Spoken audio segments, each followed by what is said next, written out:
All right, a very important message to atheists, agnostics, and the religious. We all have the same God or creator. We all have the same sustainer. We all have the same source. We all have the same energy, the same spirit. I'm going to give a brief description of the omniverse term I like to use. There's a universe, there's one universe, one verse. There's a multiverse. It's many. Um, and then I'm calling this the omniverse to mean all universes. Any universe, anything. It's going to include everything, anything, wherever, anything that's going into a black hole, wherever that goes, whatever dimension something goes when it's getting swallowed by a black hole, wherever the universe came from, if there was a singularity and then it just came out of nothing and spread out into the universe. If it's expanding, in my mind, it must be expanding into something. Must be something that it's expanding into. Uh, whatever it's expanding into, if that is something that's if this universe is expanding, if it came from nothing, if God spoke it into existence and it just came, then God happened to be uh, creating it. And God, this God is the omniverse, is whatever was expanding into whatever the universe is. If it's expanding, if we're just not in one part of the universe and it looks like it's expanding, but it's just moving, rotating, and we just happen to be at an angle or perception from our earthly perception. It looks like it's expanding, but it's actually just rotating. I don't know. And then because the light from all the stars takes years, hundreds, thousands, maybe even millions of years to get to us from galaxies that are so far away, a million light years away. It's just going to take a million years for the light to get to us. Um, but anyway, everything that exists is going to exist. Everything that we know, did know, everything we're going to know, and even things we're not going to know. We may never know. There's a lot of things we may never know. Um, But either way, the omniverse is going to include everything. Nothing, no dimension. There are alternate dimensions that we have, that humans have created. Because right here in this space, there are images. If you have your right satellite dish, you can receive the imagery of all sorts of movies and newscasts and sports events and television shows and entertainment of a variety of different types, radio signals from ham radios and different frequencies, different radio stations, different channels. Um, uh, and you got telephone uh, uh, calls. They're all buzzing around us all right now. There's a whole amazing amount of information is being sent all around us right now. And we can't see it, hear it, smell it, taste it, touch it. Uh, our human senses can't perceive all the things that are going on around us. So there's a lot of things that can be going on around us at the moment, including angels and demons and jinn and uh, a variety of different things that are operating in different frequencies or different dimensions that we know of. This is just things that we know of. So some of the other more cult things could be possible. People could read minds, could, see into the future, see into the past. So the potential exists. I'm not saying it does, but I'm just saying the potential exists. A lot of things going on. Anyway, the omniverse, that's what the omniverse is. And if the, the God of monotheism is omnipotent, omniscient, and omnipresent, and the creator of all things, then that God must be the omniverse. Because if God is omnipresent, then God must be Uh, again, what the singularity started out in and blew up. If the singularity, I don't really prescribe to the singularity. I think that's some scientists smoking some good weed. Um, the singularity, or whatever was there, wherever that was floating, if it was in something, then whatever that was before the universe sprang into existence, and whether God created it or not, this whatever God was when he was God, what I want to call God a he, although it's fashionable, but God is male and female and neutral. God is spirit or energy. So the God of monotheism is the God of monotheism is the omniverse, and that's the same God as the God of science, the God of the atheist. We're all composed of the same energy or spirit, and it's all atomically charged. We're composed of atomically charged energy. We live in an atomically charged energy field. Everywhere around us is amazing atomic energy, and it's all in motion, vibrantly in motion. And from a religious point of view, that is the Spirit of God. We are composed of the Spirit of God. We were born into, and we will pass out. Our bodies will pass out of or actually, they won't pass out. They will decompose and become something else. But we're all in the same boat here. We're all in the same place. But we all seek harmony with our world. Uh, and what I call it loving harmony is a little bit more close. So whether you're an atheist or agnostic or a religious person, we're all seeking harmony with our world. Um, and we can achieve that through breathing. We get connected to our umbilical cord, uh, which is our new umbilical cord with the universe of God.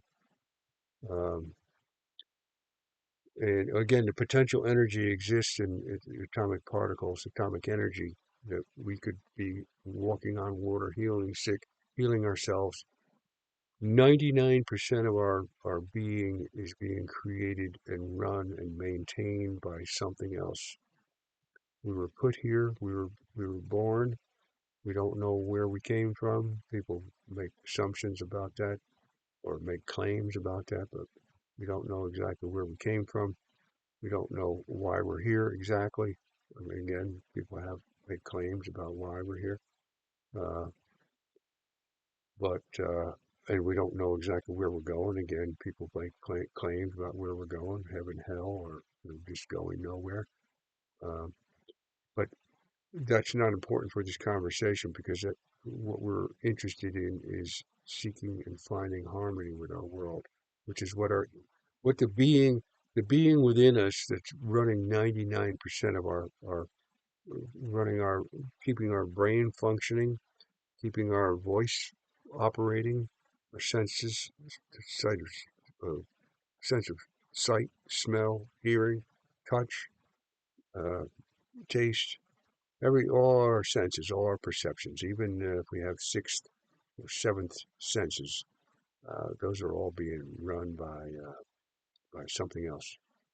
We can cooperate with it, or we can fight with it, or we can just remain unconscious of it. And but uh, being in harmony with whatever is running all our drives. We have a drive, we have a procreative drive, a drive for love, sex, food, water, shelter, uh, temperature regulation. Uh, maybe we have a drive for, I don't know if we have a drive for entertainment, but being busy, a sense of purpose, a meaning in life. Those are all things that we might be considered drives. But those drives were given to us by something else. We didn't choose to have these drives. And all the living have similar drives. The tree is born or planted as a seed. That seed starts to grow and it would like to have water and sunshine and air, good air. And we're all being driven by something else. whoever's running our life. I'm going to call it God or the omniverse, depending on your particular beliefs. But it's the same thing. To me, it's the same thing. It's God and the omniverse are the same. Um, and one little odd thing is because we have creative intelligence, therefore there is creative intelligence in the universe. Because we can make adjustments, we can select. We have selective breeding of uh, dogs and cherries and wheat and corn. We can genetically modify because we choose we choose the best of the ear of corn through the evolution of or the human driven evolution of corn. You can see that humans have brought corn into something that's a lot more useful. Apparently, it used to be a little small little thing with very few little seeds on it. Then over time, people have chosen, uh, selectively bred in the same way with a dog. You've taken a wolf and you've made a wolf hound and a police dog and a scent bloodhound and a chihuahua and a little rat terrier and a little lap dog, a friendly dog, a protector, home protector, or a duck uh, uh, retriever. Um, there's a variety of different animals that we've selectively bred. Because we are composed of and driven by, we are being run by the omniverse or God. Because the omniverse of God is responsible for our thinking, our brains, our ability to create and move, um, then the the omniverse or God can be said to have control over evolution within certain species. We have controlled the evolution of the dog species, taking a wolf and turning it into a chihuahua. We have converted and made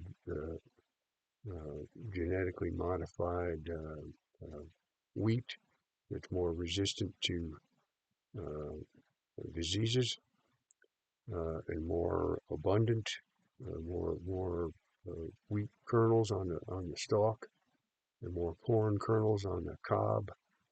Um, we have we have done a bunch of things, and we have done things that indicate because we are created by, and we are being created. We also being created, currently created by. Uh, we, we were created, and we are continuing to be created by the omniverse or God. This energy that put us here and wants us to live, gave us the drive to live, to survive, not only to survive, but to thrive. And to me, thriving is the euphoria of love. And in that love, you're accepting the being within you. You're allowing the being within you to fulfill the drives that it's driving you to. And it's driving you toward loving harmony with yourself and the world around you. So in the first commandment there, loving God with all your heart, mind, soul, and strength, this is what the being within you is driving you to. If this is God, it's either the omniverse or it's God. And to me, I'm choosing it's God. Anybody else, atheist, agnostic, you're going to choose the same thing. You're going to choose to fight with it, struggle with it, argue with it, debate it, and condemn it, or you're going to find loving harmony with your omniverse, the omniverse of science. It's the same thing, the same end result. And so that idea of loving God with all your heart, mind, soul, and strength, That's taking your whole being and being in harmony with your world, being in love with your world, everything around you. If God is omnipresent, then you're being guided to be in love with everything present. That God is all present.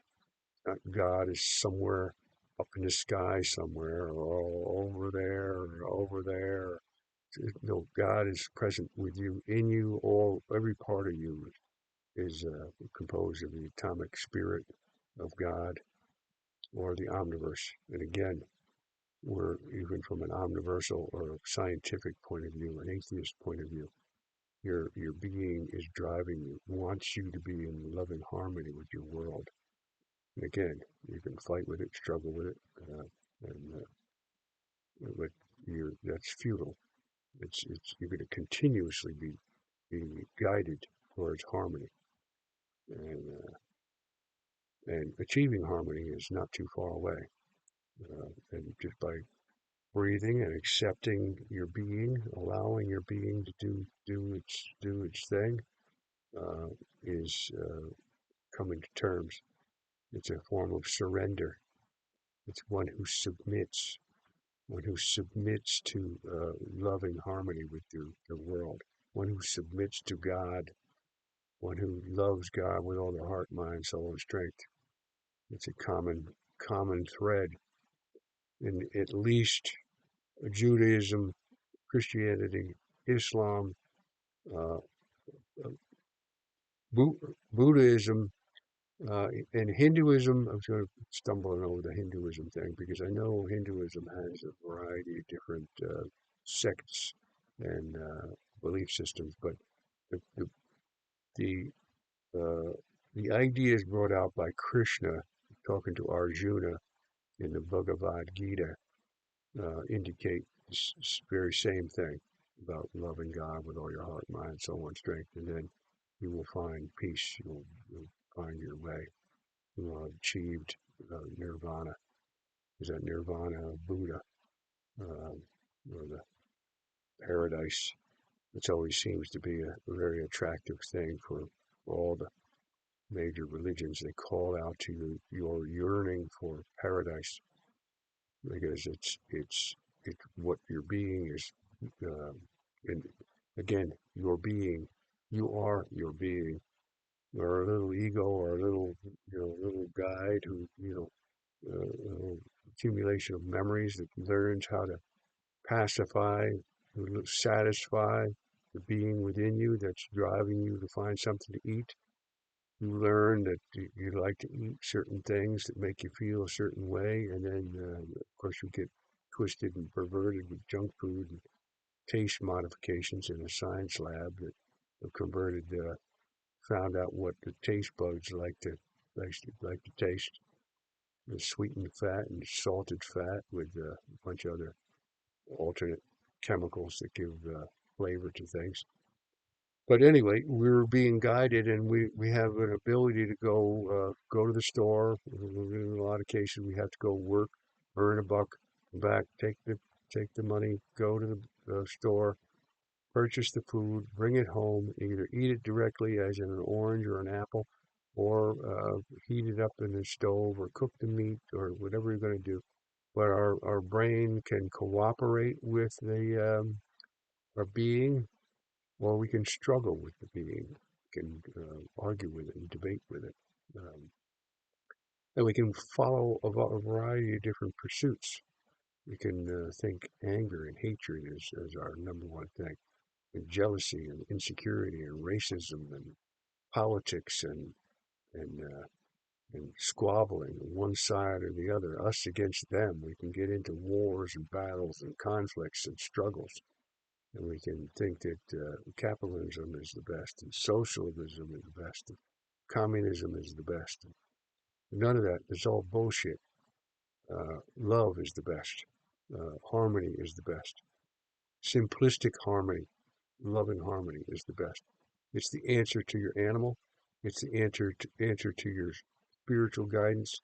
It's the answer to your political agenda.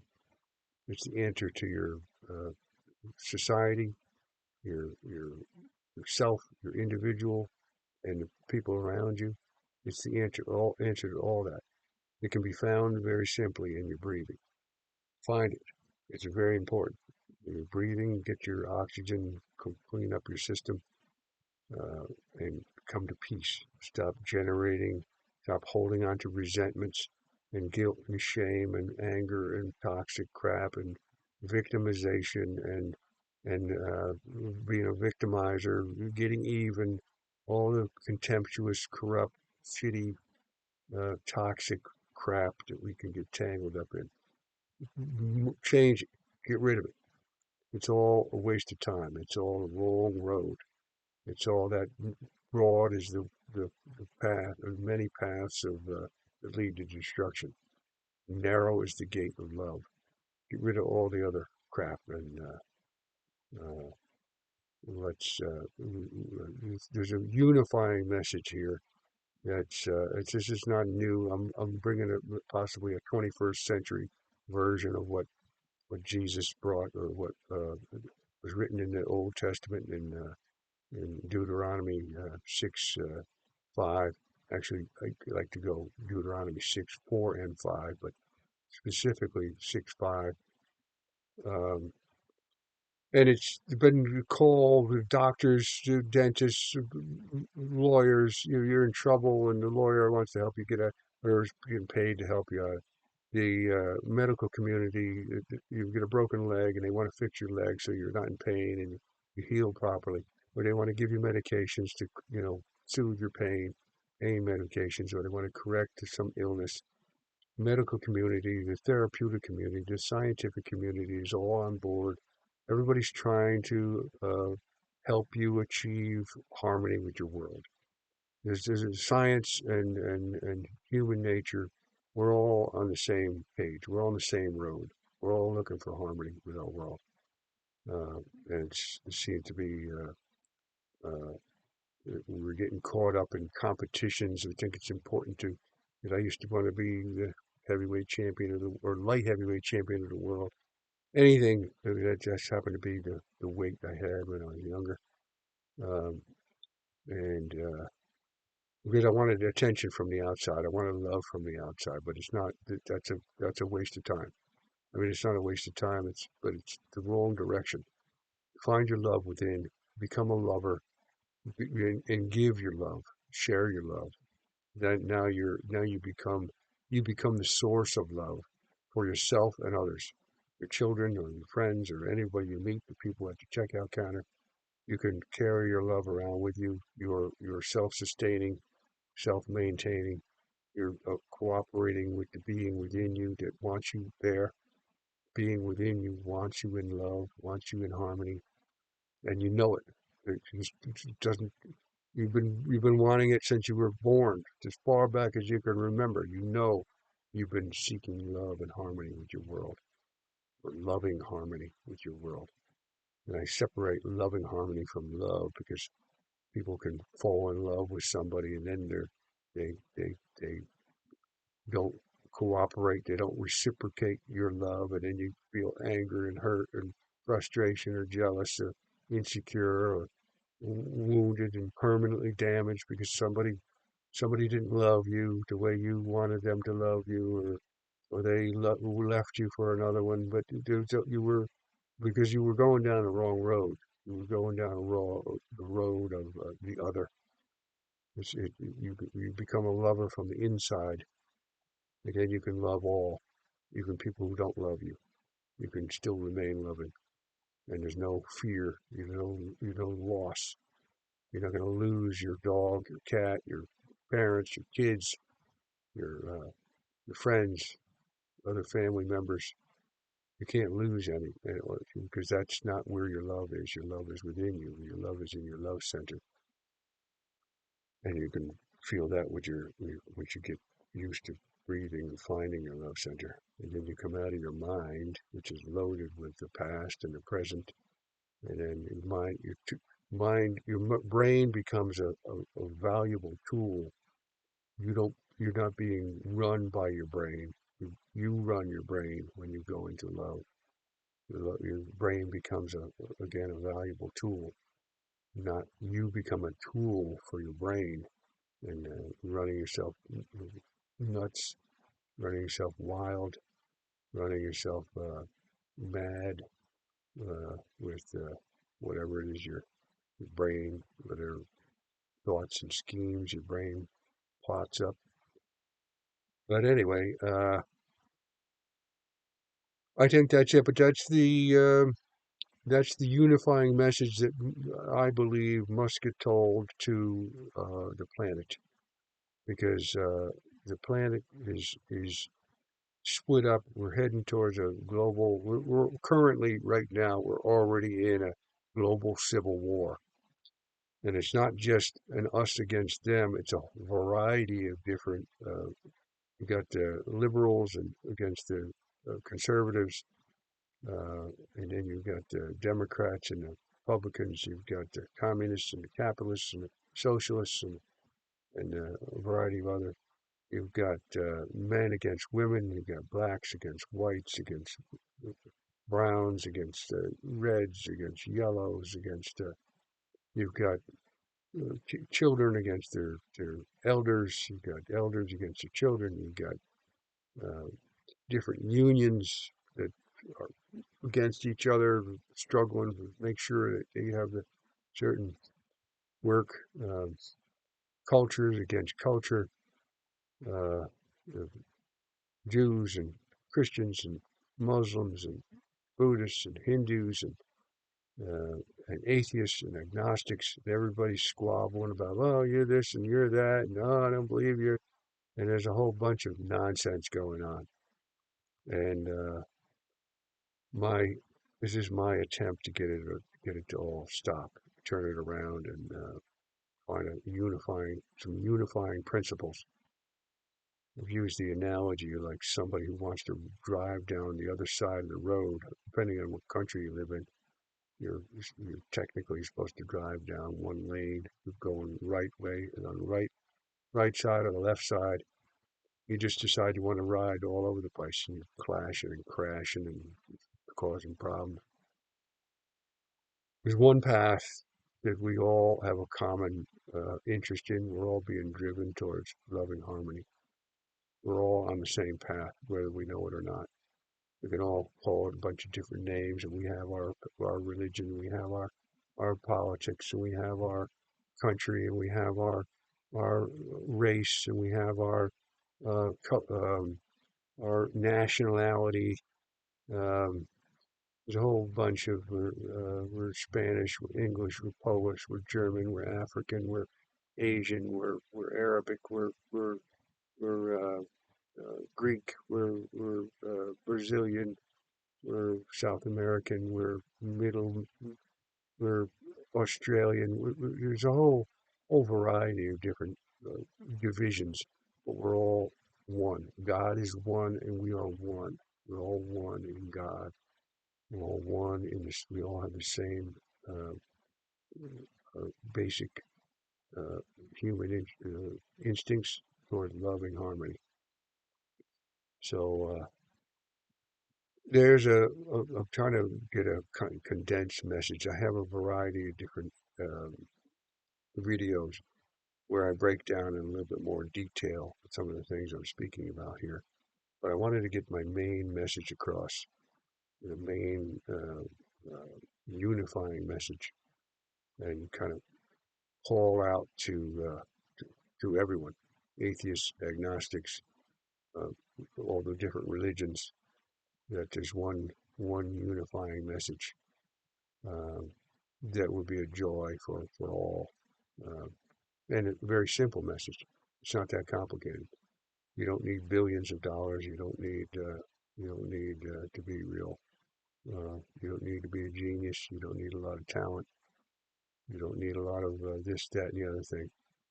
I'm not denying, talent or intelligence or strength. Of course, it helps if you're not abusing yourself, which, again, this loving harmony is also the solution to alcoholism, drug addiction, and any other addictions, um, eating addictions, gambling addictions. So it's also the solution to a bunch of isms. And it's my belief, I'm firmly committed to the belief that in love, when you go into love, if you do have even a uh, scientifically proven chemical imbalance because one of your glands is not functioning properly, or because you're addicted to coffee and you're drinking too much coffee and you have a chemical imbalance, or if you've been clinically diagnosed with some mental illness, it doesn't make any difference because in love, mental illnesses don't exist because it's not of the mind, it's of the heart, it's of the, I use the heart. This has been a common thing, but it's not actually the heart. It's in your connection. It's in your connection to your creator, your umbilical cord. When you're in agreement with your connection because you can't hold your breath. Try holding your breath for 3 minutes, 4 minutes, 5 minutes, and see what happens. The being within you will drive you to breathe. You can either fight with it by holding your breath, or you can accept it by breathing comfortably and peacefully and saying, I accept the life I've been given. Again, whatever it is. Because in that acceptance, no matter whether you're rich or poor, no matter how bad you think your cards you're dealt, cards you've been dealt, the life you've been dealt, you can all achieve the same loving harmony, and that makes a form of equality because we all have the equal opportunity to achieve love and harmony, no matter what our social status is, no matter what our financial status is, no matter what our living conditions are. We can we can find love and harmony with our world, and then we've succeeded. We've succeeded in being who we are, being the best we can be uh, by going into that love and harmony. So I think that's it. There's probably a couple other little tidbits of information, but I think I've got ended up with a half an hour video. But I think I've got the main points out here. All right, later.